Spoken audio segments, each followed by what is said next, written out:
The Japanese culture, its music, and the practice of Zen Buddhism heavily influenced John Cage in his musical endeavours. Cage, who was famous for his musical concept of chance music, had the characteristics of a Zen approach, and this is a quote. "It is true that meditation and chance music are similar in certain respects, sitting tight and doing nothing, but the concept or purpose is different. While the purpose of Zen is to eliminate distractions and nullify oneself, the purpose of 4 minutes and 33 is to gain and accept all kinds of noise and distraction." Japanese Zen ideology has one of the fundamental elements of the ideology is the stimulus, presence, and absence of all things.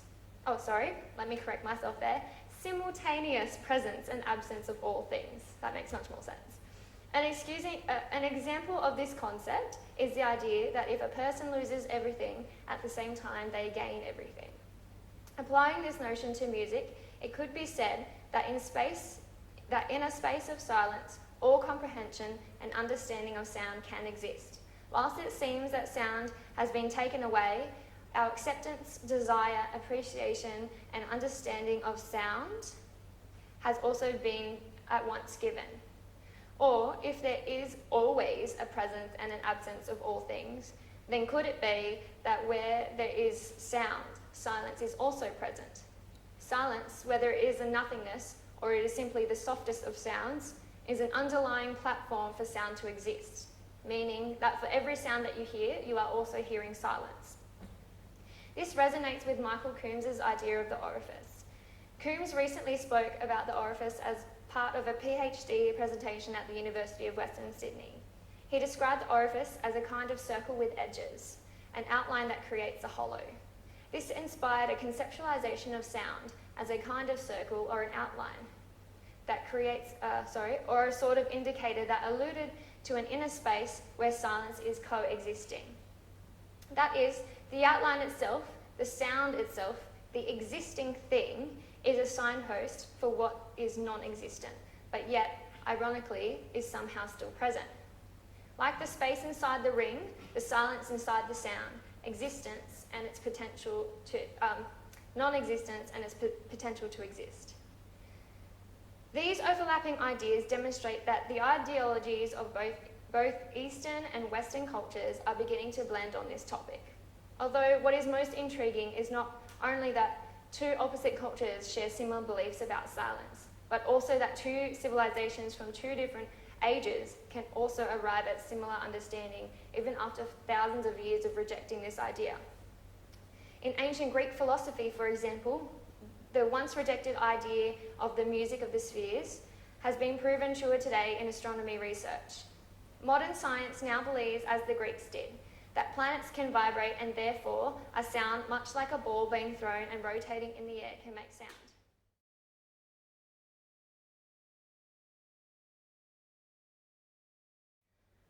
The sounds of planets are well out of human hearing range, but can now be stimulated through modern technology for our hearing capabilities. Science believes that the Big Bang was actually soundless, and that the pockets of gravity caused by the uneven distribution of matter, creating different densities like hills and valleys that pull on matter, created space for sound. The following is a quote by Mark Whittle, a professor and author of Cosmology, the History and Nature of Our Universe, who explains his belief of where sounds come from. Although all is deathly quiet, there is a presence throughout the entire universe, an exceedingly rich, latent sound ready to burst forth, simply waiting for gravity's order to arrive. In a sense, space was filled with a silent sound, in a silence so rich that within it all future sounds were already present.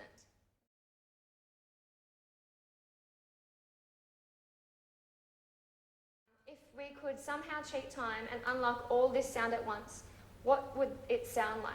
What a bold aim to render audible this opening silence, pristine and raw, unaltered by gravity or time. The ultimate source of all that is to come, surely it would be an enthralling sound.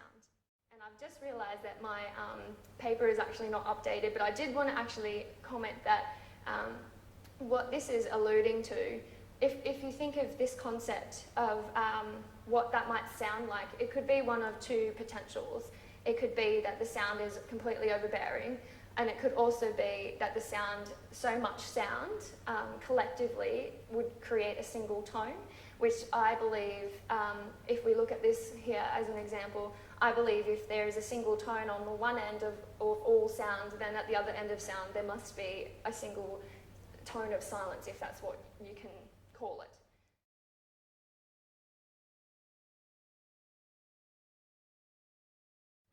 But anyway, I have the unedited version, so I'm struggling a little bit. But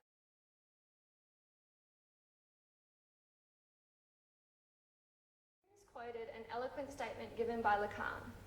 When you see a rainbow, you're seeing something completely subjective. You see it at a certain distance, as if stitched onto the landscape. It isn't there. It is just a subjective phenomenon. Our eyes and minds are subjective apparatuses that see rainbows that aren't there. The camera, video recording, and the microphone and the sound recording are subjective apparatuses. We use them to contain and subjectively construct worlds. Isn't music also like this? A subjective phenomenon, like a rainbow? Music only exists where we subjectively hear it. When we listen, we extend and exceed what was there, so that musicking is subjective becoming, a becoming subject.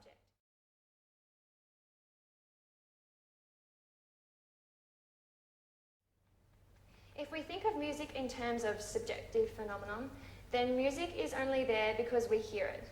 Like the observer effect in quantum mechanics, it only exists and behaves in such a way because we perceive it in such a way. For example, if we were to consider a dog's hearing range, it is much more heightened than our own human ears, hearing much more than we can. Does this mean that the dog has special capabilities to actually hear silence? I think not. Just because we humans do not hear it, can we arrogantly call it silence in the sense that we mean it as a nothingness?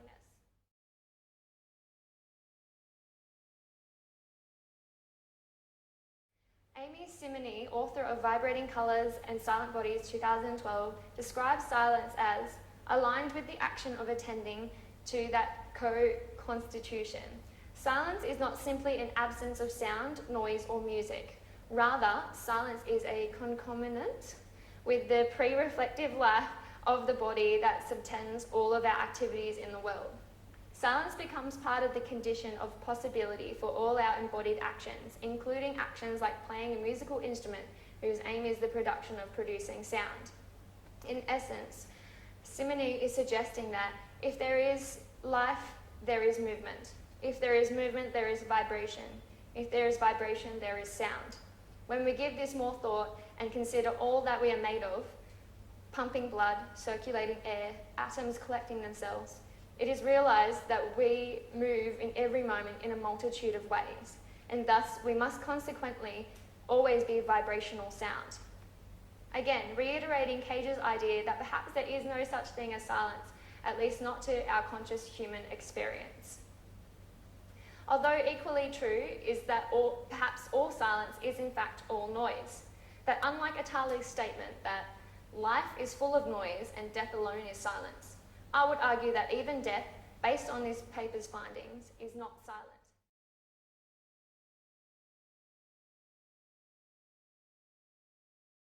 Even if there were an absence of life, planets are still spinning, still vibrating out a sound. Just like the dog, simply because we do not hear it, it does not mean that it is not there. As a consequence of this research, one can only conclude that silence is both of these ideas. Silence is relative to the perceiver of it. Based on the research in this paper, I wish to profoundly conclude that silence both exists and does not exist, but it is certainly not nothing. That esotericism and diversity of silence in turn suggests the mystery and the profundity of music. That through both silence and sound, and consequently music, there lies knowledge about our existence, the ways of the world and the universe that is perhaps beyond our comprehension, granting music in all of its sound and silence far more esteem than it is often attributed.